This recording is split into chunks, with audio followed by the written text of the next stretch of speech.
ንዴትና ምናምን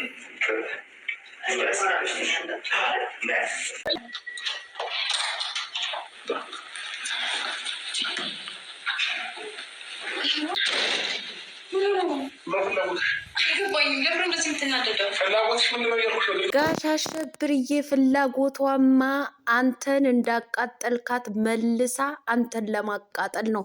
ልንገርህ ብዬ ነው። በሰፈሩት ቁና መሰፈር አይቀርም ሲባል ሰምተህ አታውቅም እንዴ? እናንተ ተቃጠለ ተንጨረጨረ እኮ።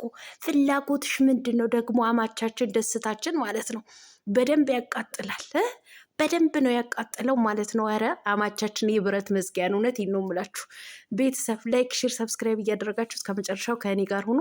ሌላው የደስታ ፎቶዎች ልማት ሲያለማ የቲማቲም ልማት ሲያለማ እርሻ ቦታ ላይ ሆኖ ሎሚ ይዞ ምናምን ፎቶውን እያወጣችሁ ኮሚኒቲ ላይ የምትለጥፉ አንዳንድ ድንቁሮች ደህና ናችሁ? እንዴት ናችሁ? ምን ነው ቲማቲም ልማት ማልማት ውርደት ቅሌት መሰላችሁ እንዴ? ውርዴትንማ ቅሌትንማ ብታቁ ኖሮ መስረቅና ዝሙት መስራት ብቻ ነው ማለት ነው። ከገባችሁ ያንተም አባት ያንቺም አባት ገጠር ላይ የሚኖር ምንድን ነው የሚያደርገው? ምንድን ነው የሚያደርገው? ምን እየሰራ ነው ቤቱን የሚያስተዳድረው? ለማንኛውም በደንብ አድርጌ ልነግራችሁ ፈልጋለሁ። ላይክ፣ ሼር፣ ሰብስክራይብ እያደረጋችሁ እስከ መጨረሻው ከኔ ጋር ሆኑ። አሰላሙ አሌይኩም ወራህመቱላሂ ወበረካቱ። ውድና የተከበራችሁ የቻናሌ ቤተሰቦች ሰላም ብያለሁ። በያላችሁበት ሰላማችሁ አላህ ያብዛልኝ። ላላህ ብዬ ወዳችኋለሁ። ለቤቴ ወይ ለቻናሌ አዲስ ከሆናችሁ ሰብስክራይብ እንዲሁም የደወል ምልክቱን በመጫን ቤተሰብ ይሁኑ። ከዚህ በፊት ቤተሰብ ሆናችሁ ላይክ፣ ሼር፣ ኮመንት ለምታደርጉልኝና ለምታበረታቱኝ እጅግ በጣም አድርጌ ከልብ አመሰግናለሁ። አላህ ያክብርልኝ። ዛሬም እንደተለመደው በሌላ ቪዲዮ መጥቻለሁ። ቪዲዮን ከወደዳችሁ ላይክ፣ ሼር፣ ሰብስክራይብ ማድረጋችሁን እንዳትረሱ። የዛሬ ቪዲዮ መግቢያችሁ ላይ እንዳያችሁት ወይም እንዳደመጣችሁት የነብሯ የአንበሲቷ የጀግኒቷ የሩታና እንዲሁም ደግሞ የጋሽ አሸብር ቪዲዮ ነው ማለት ነው። እንግዲህ ጋሽ አሸብር ትላንትና ሩታና አዲሱ አማቻችን ደስታችን ማለት ነው። ያው ደስታ ነው ስሙ፣ ለእኔ ግን ደስታዬ ነው ብላለች ማለት ነው። አዎ ሩታዬን ያስደስታት እኛንም ያስደስተናል፣ ይመቸኛል ብሏል እኮ ዘፋኙ ማለት ነው። ሩታዬ ላስደስታት እኛም ያስደስተናል። ስለዚህ ደስታችን እንግዲህ ሩታዬ ለመጠየቅ ሄዶ ነበረ።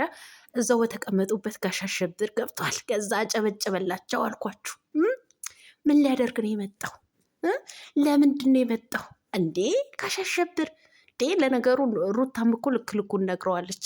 ቢመጣም ኖርማል ነው፣ አንተም እኮ ብዙ ሴቶችን አመላልሳል፣ ብዙ ሰው አምጥተሃል ብለዋለች ማለት ነው። ኖርማል ነው፣ ኖርማል ነው፣ ኖርማል ነው፣ ኑሮ የፎርጅት ነው አለች ዘፋኟ። ኑሮ የፎርጅት ነው፣ ኑሮ የፎርጅት። አይጋሽ አሸብር አትናደድ እንዲ ከሄርሜላ እስከ ፍቅር ከፍቅር እስከ ጽጌ ድረስ ቤቱን ስታመላልስበት ነበረ እኮ። አሁን ቢረሳ ማለት ነው። እንዲሁ ታመም ያለው ብለ አንዳች የሚያክል ፋሻ ከጭንቅላትህ ላይ አስቀምጠ ሶፋ ላይ ተኝተ ሄርሜላ እንደዛ እንደ ከረሜላ እየላሰች አረ ምኑን ይረሳል? ምን ነው እያንዳንዱ ነገር እኮ በቪዲዮ አለ። በቪዲዮ እያለ ምን ነው ምንም ነገር እንዳልተሰራ ምንም ነገር እንዳላደረገ ሰው ብቻ ሩታ ላይ የሆነ ነገር ስታይ እንደዚህ ያዙ ይልቀቁኝ የምትለው ማለት ነው። ጋሽ አሸብር ቻለው እንግዲህ ቻለው። የዘሩት ነው የሚያጭዱት ይባል የለ? የዘራኸው ነው አሁን እያጨድከው ያለው ማለት ነው። ምንም ማድረግ አይቻልም። ሩታዬና ደስታችን እንግዲህ ማቃጠሉ ጀምረዋል ማለት ነው። ሩታዬ ጉዞሽን ወደፊት፣ እኛ ይመቸናል። ትመችኛለሽ ትመችኛለሽ በእውነት አለ እኮ ሀይልዬ ማለት ነው። እና ጋብዥሻለሁ፣ ጋብዙልኝ የሀይልዬ ዘፈን ማለት ነው። ትመችኛለሽ የሚለውን ጋብዙልኝ እና ሩታዬን ያስደስታት እኛም ያስደስተናል ማለት ነው። ጋሽ አሸብር መልካም የመናደድ መልካም የመቃጠል ጊዜ ማለት ነው። እኔ ግን ከጋሽ አሸብር መቃጠል በላይ ደግሞ የውሽሚት ነገር አሳሰበኝ። ለምን መሰላችሁ? አሁን ውሽሚትን እዛች ጋር ቁጭ አድርጎ በሩታ ላይ እንደዚህ ተቃጥሎ ሲንጨረጨር እንዲሁ ምንድን ነው የሚሰማት? ለነገሩ እሷ ምንም አይገባትም፣ ምክንያቱም ዶማ ናት፣ ምንም አይገባትም።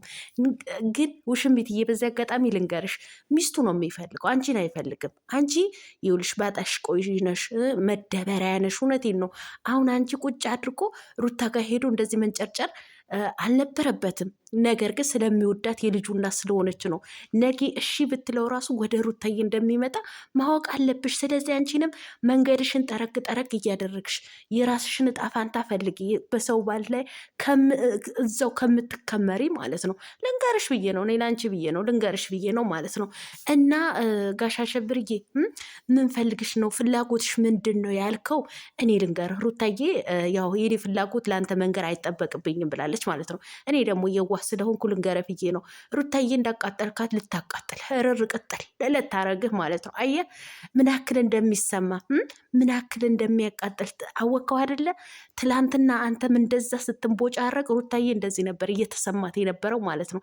አንተ ስታረገው ሁሉም ነገር ኖርማል ነው። ነገር ግን ደግሞ በሩታ ሲሆን ደግሞ ይጸናብሃል፣ ህመሙ ይጸናብሃል ማለት ነው። ለማንኛውም ቻለው፣ ምንም ማድረግ አይቻልም ማለት ነው። ደግሞ እኮ ስርዓት የለሽም አላለም። ትተዋወቃላችሁ እንዴ ጋሽ አሸብር? ስርዓት እናንተ ተላለፋችሁ አለች እኮ ሩታዬ ማለት ነው። እውነቷን ነው። አንተና ስርዓት እኮ ተላልፋችኋል። ከተላለፋችሁ እኮ ቆያችሁ። ይሄ ስርዓት አልባነት እኮ በደንብ አድርገህ ያስተማርካቸው አንተ ነህ። ለማንኛውም ደስታችን፣ አዲሱ አማቻችን፣ የብረት መዝጊያችን ማለት ነው። በደንብ አድርገህ አቃጥልልን ማለት ነው። እናም ውድ ቤተሰቦቼ ማለት ነው ስለ እነሱ ይናክል ካልኩኝ ብዙዎቻችሁ የደስታ ፎቶዎች ኮሚኒቲያችሁ ላይ እየለጠፋችሁ ቲማቲም ነጋዴ ነው፣ ቲማቲም አምራች ነው። እውነታችሁ ነው። እኔ እኮ ምን አይነት ግን እኔ ማለት አስተሳሰባችሁ ምንድን ነው?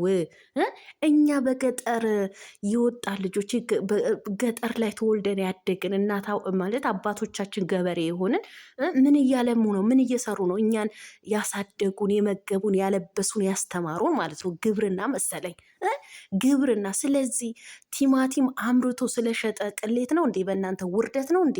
እናንተ ወራዳዎች ማለት ነው። ምን ነው እንደ ውርደት እንደ ቅሌት እንደ ዝሙት አያችሁት መስራት ማለት ነው። አላያችሁም እንዴ? እህታችን ለምለም የተንቢ ከአረብ ሀገር ሄዳ ከቡታጀራ ስንትና ስንት ኪሎ ሜትር ተጉዛ መሬት ኮንትራት ይዛ እኮ ነው ቲማቲም ስታለማ የነበረው። ለምን? ገንዘብ እንደሚገኝበት ስለምታቅ ማለት ነው። ገንዘብ እንደሚገኝበት ስለምታቅ ማለት ነው። ሶ እንደው እኮ እኛ አረብ ሀገር ከምንኖረው ይልቅ እሱ እንደሚሻለን አታውቁም እንዴ? ንጹህ አየር እየተነፈሰ የሚፈልገውን እየበላ እንደፈለገ የሆነ አገሩ ላይ ልማት አልምቶ ቤተሰቡንም ራሱንም ያስተዳድራል ማለት ነው። ራሱንም ቤተሰቡንም ይደጉማል ማለት ነው። ስለዚህ እኛ ሳለን አይደለ? ነገርኳችሁ እኮ በደንብ አድርጌ ነው አስረግጬ የምነግራችሁ ማለት ነው። እኛም አለን እኮ ወንዱ ሴቱ የውስጥ ልብሳቸው በካልቾ እየነፉልን እያጠብን ሽንት ቤት በክሎሬክስ እና በአስር ነገር እያጠብን የምንኖረው ማለት ነው። እሱም አልሐምዱሊላ ስራ ነው፣ ገንዘብ እያገኘንበት ነው፣ እየተለወጥንበት ነው። ነገር ግን ደግሞ ከኛ እናት አባታችን የወለድናቸው ልጆቻችን እየናፈቁን ስደት ላይ እንንከራተታለን ማለት ነው። እሱ ግን እድለኛ ነው፣ አገሩ ላይ ቁጭ ብሎ እየሰራ ማለት ነው። አሁን እሱ ዝቅ ለማድረግ ለማዋረድ የሄዳችሁበት መንገድ ግን አይሳካላችሁም። እውነቴን ነው የምላችሁ፣ ደንቆሮ የአስተሳሰብ ድሃዎች ናችሁ እናንተ ማለት ነው። እዚህ አረብ ሀገር መጠሽ ሽንት ቤት አጠብን ገንዘብ አገኘን በቃ የሀብታም ማማ ላይ የተቀመጥን ነው የመሰለን ማለት ነው። ኬት እንደወጣን አወጣጣችን እንዴት እንደሆነ እንኳ ረስተናል። በአብዛኛው አረብ ሀገር እያለን ነው እንደዚህ አይነት ነገር ኮመንትን የምንጽፈው ኮሚኒቲያችን ላይ የለጠፍን እንዴ። ቲማቲም ማምረት ቅሌት ነው እንዴ? እናንተ ያማችኋል። ስንቱ ተምሮ ድንጋይ ላይ ቁጭ ብሎ ማጅራት መቺ የሚሰርቅ ምንም ያላደረጉ ገበሬዎች እህቶቻችን ወንድሞቻችን መንገድ ላይ ቁጭ ብሎ የሚገሉ አሉ አይደለ እንዴ? ወይስ እንደዛ ለምን አልሆነም እያላችሁ ነው? ስለዚህ ደስታ ስራ እንጂ ስርቆት አይደለም የያዘው ማለት ነው። ስራ እንጂ ዝሙት አይደለም እየሰራ ያለው ማለት ነው። ስለዚህ የአስተሳሰብ ድሃ ስለሆናችሁ ነው ፎቶውን እያመጣችሁ ኮሚኒቲ ላይ የምትለጥፉት ማለት ነው። ደስታችን ምርጡ ጀግና ወንድማችን የቡታጀራ እንቁ በርታ ጎበዝ፣ ለማንም ጆሮ እንዳሰጥ በቃ በርታ፣ ጉዞውን ወደፊት ማለት ነው። ከሩታ ጋር ከአብርሃም ጋር ጠንክረ ስራ ወግመህ ማለት ነው። ለነገሩ የኛ ህዝብ እኮ ሞራን ከመንካት ይልቅ ማበረታታት አያውቅም። ይህን የውጭ ዜጋ ቢሆን ኖሮ ታሽሞነምኑት ነበር። ሰሞኑ አንድ የሆነ ዩቲዩበር ኢትዮጵያ ገብቶ እንዴት እንደምታለቀልቁለት ለውጭ ዜጋ ማለት ነው። ግን ለሀገራችን ዜጋ ለወጣቱ ግን እሾክ ነን እኛ ማለት ነው። እሾክ ማለት ነው። በደንብ አድርጌ አስረግጬ ልነግራችሁ እፈልጋለሁ።